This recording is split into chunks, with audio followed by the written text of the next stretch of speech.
What are some very comforting facts? You can talk to your pet rabbit by quickly pushing your lips downwards and upwards as if you were trying to look up your nose in a mirror. Do it quickly and you're chatting.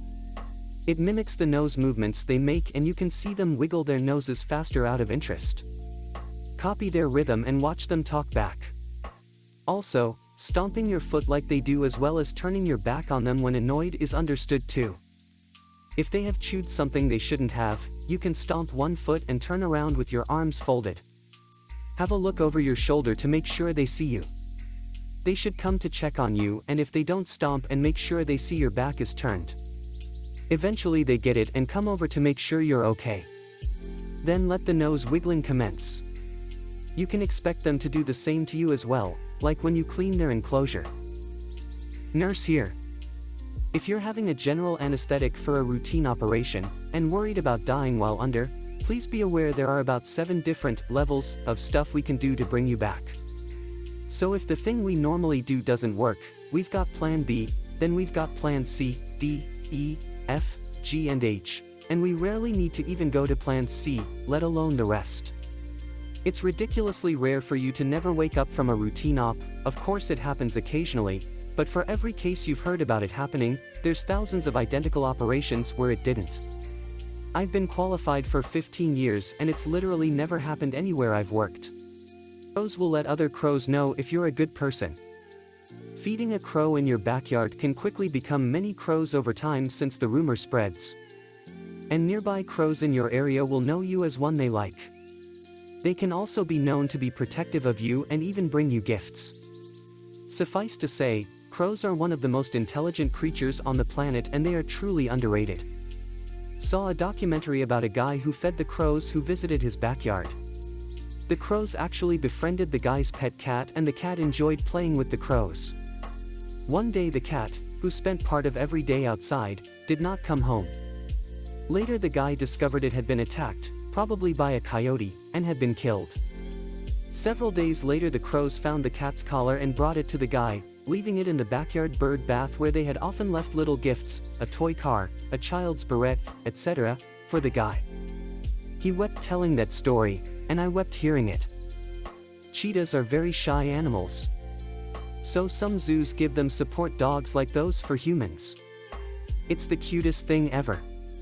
The bigger reason for this is that cheetah's vision likes to hyperfocus. In a crowd like ones at the zoo, they would get anxious looking at each individual and would try to analyze each person, which can be very stressful for them. Dogs are very good at reading groups and crowds.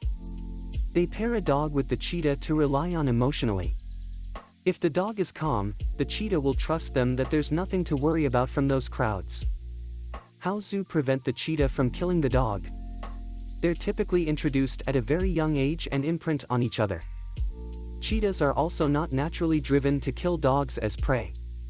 A cheetah could kill a dog, but typically a cheetah would never hunt a dog in the wild. If it was in its territory, or if a dog appeared hurt and by itself, a cheetah might go for an opportunistic kill, but those are special circumstances. The most likely situation you'd see in the wild would be if they were hunting the same prey and they fought over a kill. Cheetahs are also the calmest and probably most friendly among the big cats. This is probably due to their hunting style and build. They're pursuit predators, and lack sufficient amount of muscle and raw strength when compared to other big cats, which are ambush predators. If you turn your back to a cheetah, you most likely won't get murdered. Probably not the same with other big cats. There are incredible scientific advances in fusion energy and machines that can filter greenhouse gas out of the atmosphere. Oswell has a whole bunch of brilliant ideas to clean the space and the oceans of garbage. The science community is incredibly loving and fills me with so much hope for the future. I seriously considered not having children and at some point I was even contemplating suicide. Now I will study physics and I even would consider having a child in case I find a woman who loves me. I am curious where my life will go from here. This is the one that brings me some peace of mind. Even though things are still looking a bit bleak for the world as we know it climate-wise, it's not all as bad as you might think. Climate-friendly innovations are constantly being made, and as those innovations are being made, others are improved upon, and it creates a positive feedback cycle. It also makes it a lot easier for the less developed parts of the world to jump straight into climate-friendly infrastructure as they develop, as oil is a limited resource and will only increase in price, while green tech is doing the opposite. Also, the current younger generations, millennials and younger, is growing up with a lot of knowledge and awareness of climate change and the threat it poses, which means more and more young brilliant minds are entering the field hoping to find solutions to the issue. As the older generation naturally retires/passes away, we'll gradually get more of a say in how the world is run, and being so aware of the hazards of climate change, green tech will slowly become the preferred choice. Maybe I'm being overly optimistic, but I do see this going the right way, slowly but surely.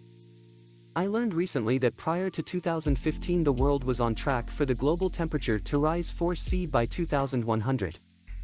However, significant changes have been made to greenhouse gas use and today we're on track for the climate to change by only 3°C. Which isn't great, but it makes me hopeful that this is not a hopeless cause. If countries in the Paris Climate Accords actually stick to the commitments they've made, the climate will only rise by 2°C by 2100. I see lots of people acting as if children born today will have absolutely no future, that the planet will not be inhabitable much longer. And that just isn't true. The climate will change and there will be many hardships, but it's not all over. Humans are nothing if not adaptable. We are good at finding solutions when really pushed for them. There is reason for optimism. Whenever life gets you down, Mrs. Brown, and things seem hard or tough and people are stupid, obnoxious, or daft and you feel that you've had quite enough.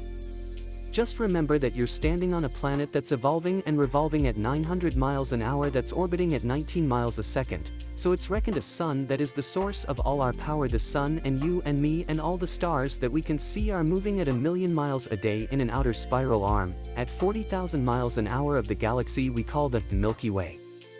Our galaxy itself contains 100 billion stars. It's 100,000 light-years side to side. It bulges in the middle, 16,000 light-years thick, but out by us, it's just 3,000 light-years wide. We're 30,000 light-years from galactic central point. We go round every 200 million years and our galaxy is only one of millions of billions in this amazing and expanding universe. The universe itself keeps on expanding and expanding in all of the directions it can, whiz as fast as it can go, the speed of light, 12 million miles a minute, and that's the fastest speed there is. So remember, when you're feeling very small and insecure, how amazingly unlikely is your birth, and pray that there's intelligent life somewhere up in space, cause it's bugger all down here on Earth. Edit. Thanks for the upvotes, people. This song has helped me center myself personally from time to time. I've got 3 kids, 2 adult, and when there's a drama I've always sung them this. Seems to help. The other text that works is Kipling's If. Had to rework it a little for my girls, but it too is jammed full of wisdom for such a short poem, smiley face. Know that really embarrassing thing you did? Well, there's a high likelihood no one else remembers it. If they do, life will give them far more experiences. That one thing will seem like nothing in comparison. Oh man. The time I stood up in Spanish class while wearing a long skirt. But the skirt was stuck in the chair leg and didn't stand up with me. I was in the front row and flashed all of the Spanish class. The teacher said something in Spanish that I didn't understand at the time, but everyone laughed, and I later found out she said something about me having ants in my pants. The shame and horror never leaves my body. To this day I don't stand up while wearing a long skirt unless I'm holding my skirt, making sure it's coming up with me. But I outdid myself in college when in a boring Shakespeare class I raised my hand and asked what fellatio meant after we read it. Some guy said, "Well, I bet she doesn't have a boyfriend," and I could have actually died. The teacher was mortified for me and I truly blacked out after that and don't remember how I ever went back. I was giving a presentation in 8th grade and tried to say organism and accidentally said orgasm. I corrected myself and moved on, but was so frazzled that I kept doing it. I was almost in tears by the end.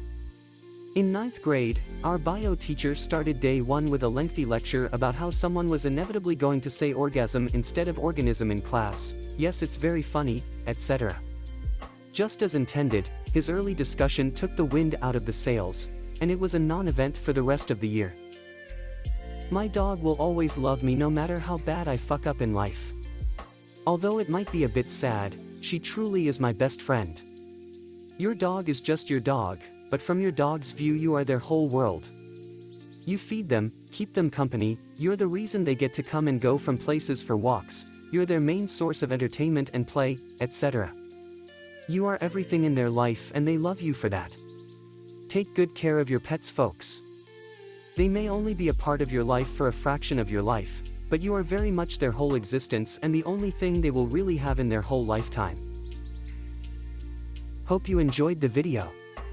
Like and subscribe for future videos just like this.